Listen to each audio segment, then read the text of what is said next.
Updates are surfacing in the search for missing person Nancy Guthrie. Rear security systems remain perfectly intact, no damage or tampering whatsoever. Those motion-sensing units function flawlessly, until federal agents seized them following the February 1st, 2026, abduction. As authorities pored over the recordings from that evening, one insider familiar with the federal probe used a single word: peculiar.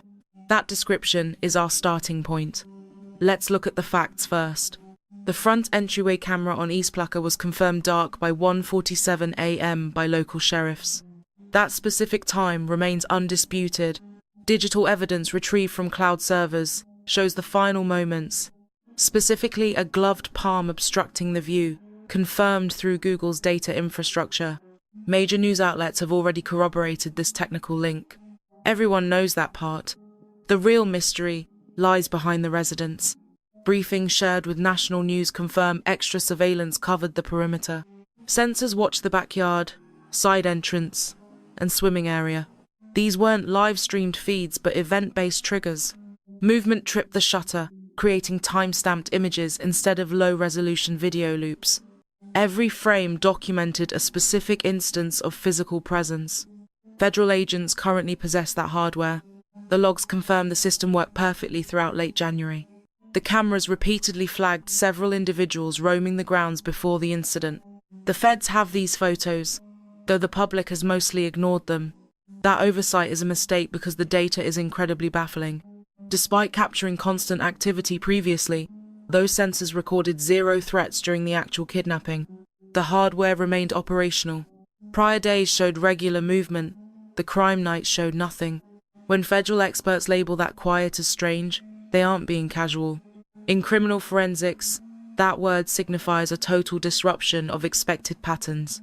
Investigators expected a digital trail, but found a void, and that absence is the clue. Consider the investigative mindset here. Functional sensors recorded movement for days, then a major crime occurs right there. You expect to see the perpetrator's approach or escape route, yet nothing unusual appears. That discrepancy is a massive red flag. This suggests meticulous planning or specialized knowledge of the layout. We can look at 3 theories, though they aren't equally plausible. First, the kidnapper simply overlooked the rear surveillance entirely. They focused on the front door, but ignored the backyard hardware. Technically possible, but those cameras had already flagged people recently. Anyone scouting the area would have triggered those sensors multiple times already. Claiming a professional just forgot about them is hard to believe. Second, the entire abduction occurred via the front entryway. If they never went out back, the sensors would naturally stay quiet. It's the simplest answer, and likely possible, but it doesn't explain why insiders find the footage so disturbing. Authorities don't use peculiar for evidence that makes perfect sense. The third theory is likely the primary focus. Those cameras weren't touched because they didn't have to be. We're looking at an intruder who knew this place inside out, the exact lens placements and sensor triggers.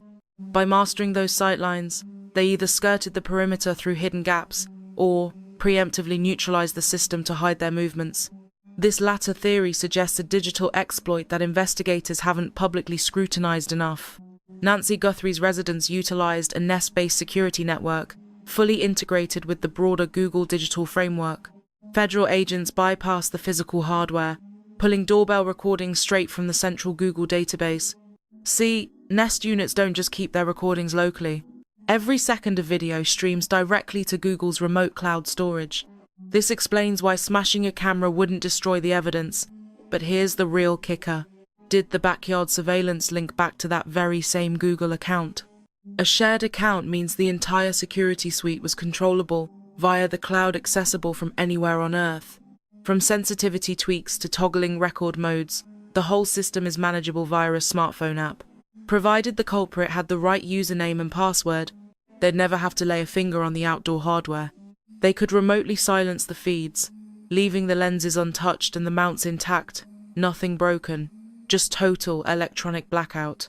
Let me be clear. While no official report confirms a hack, this technical vulnerability perfectly mirrors the strange lack of footage, despite the hardware being pristine. We see prowlers scouting the grounds in earlier clips, yet the night of the crime yields nothing, a void. an insider called suspicious. Getting those login details isn't exactly high-tech spy work. Think about passwords scribbled on notes or saved in browsers. Maybe the info was handed to someone trusted within the home. Or perhaps a frequent visitor simply watched over a shoulder to snag the code. Every scenario points toward a perpetrator who was intimately familiar with the victim and her private residence. Zooming out, the patterns we see don't look like some random prowler's work. A common criminal doesn't loiter in a target's backyard for days leading up to a strike. A random thief doesn't approach a doorbell camera with such deliberate, gloved precision to stay out of view. Opportunists don't bypass complex residential encryption so effectively that high-end cameras record absolutely zero usable data during a kidnapping. This digital footprint suggests meticulous preparation and deep familiarity with the home's tech, far more sophisticated than just breaking a lens. Investigators already possess those early scouting images. They've analyzed the gaps and the raw server data from Google. They know what the sensors should have seen. A lead investigator calling this odd says plenty about the current leads. That specific choice of words reveals the tension in the case. It is an unsolved mystery. There is no explanation. Until we find one, those silent, untouched cameras from the night Nancy Guthrie vanished will remain the focal point of the mystery. Nancy Guthrie, 73, went missing on February 1st, 2026. The victim is Savannah Guthrie's mother. This federal abduction case remains wide open. Call the FBI at 1-800-CALL-FBI or visit tips.fbi.gov. Wake up.